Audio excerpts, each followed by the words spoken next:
भगवते वासुदेवाय। नमस्कार दोस्तों, स्वागत है आपका अपने चैनल हिंदू पर टीवी पर। दोस्तों, माघ मास के शुक्ल पक्ष की एकादशी को जया एकादशी के नाम से जाना जाता है। इस साल जया एकादशी का व्रत 8 फरवरी दिन शनिवार को रखा जाएगा। आइए जानते हैं जया एकादशी के महत्व और इसकी कथा के बारे में। वीडियो को शुरू करने से पहले वीडियो को लाइक करें और चैनल को सब्सक्राइब करें। जया एकादशी का महत्व। धर्मराज युधिष्ठिर बोले, हे भगवान, आपने माघ मास के कृष्ण पक्ष की शक्तिला एकादशी का अत्यंत सुंदर वर्णन करते हुए सुनाया। आप स्वदेज, अंडज, उपद्वेज और जरायु चारों प्रकार के जीवों के उत्पन्न, पालन तथा नाश करने वाले हैं। अब आप कृपा करके माघ मास की शुक्ल पक्ष की एकादशी के विषय में भी बतलाइए। इस एकादशी का क्या नाम है तथा इस व्रत का क्या विधान है, कि विधि क्या है, इसका व्रत करने से किस फल की प्राप्ति होती है और इसमें कौन से देव का पूजन किया जाता है। कृपया यह संविधान पूर्वक कहिए।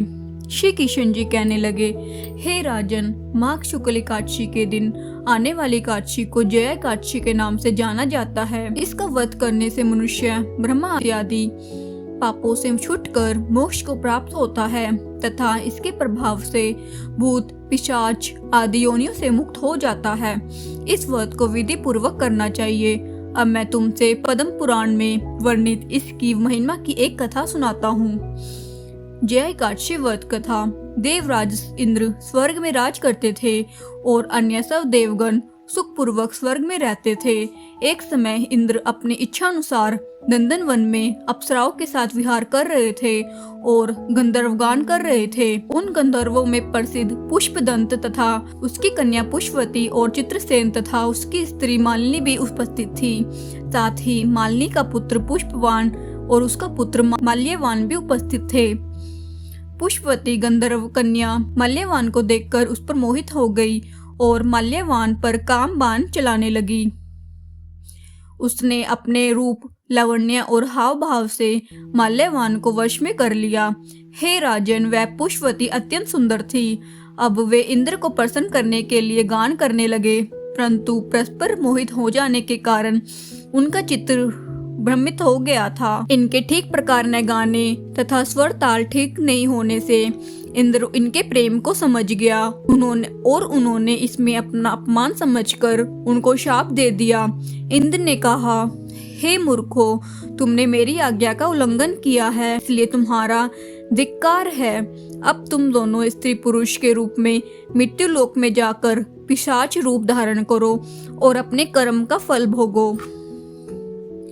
इंद्र का ऐसा शाप सुनकर वे अत्यंत दुखी हुई और हिमालय पर्वत पर दुख पूर्वक अपना जीवन व्यतीत करने लगे। उन्हें गंध, रस तथा स्पर्श आदि का कुछ भी ज्ञान नहीं था।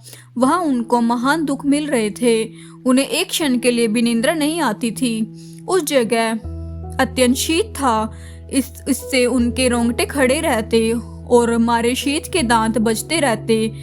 एक दिन पिशाच ने अपनी स्त्री से कहा कि पिछले जन्म में हमने ऐसे कौन से पाप किए थे जिससे हमको यह दुखदायी पिशाच योनि प्राप्त हुई। इस पिशाच योनि से तो नरक के दुख सहना ही उत्तम है, अतः हमें अभी किसी प्रकार का पाप नहीं करना चाहिए। इस प्रकार विचार करते हुए वे अपना दिन व्यतीत कर रहे थे। दैव योग से तभी माघ मास में शुक्ल पक्ष की जया नामक एकादशी आई। उस दिन उन्होंने कुछ भी भोजन नहीं किया एवं अच्छे अच्छे कार्य किए, केवल फल फूल खाकर ही दिन व्यतीत किया और सायकाल के समय दुखी अवस्था में पीपल के वृक्ष के नीचे बैठ गए। उस समय सूर्य भगवान अस्त हो रहे थे। उस रात को अत्यंत ठंड थी। इस कारण वे दोनों शीत के मारे अति दुखित होकर मृतक के समान आपस में चिपटे हुए पड़े रहे। उस रात्रि को उनको निद्रा में नहीं आई। जया एकादशी के उपवास और रात्रि के जागरण से दूसरे दिन प्रभात होते ही उनकी पिशाच योनि से उन्हें छुटकारा मिला।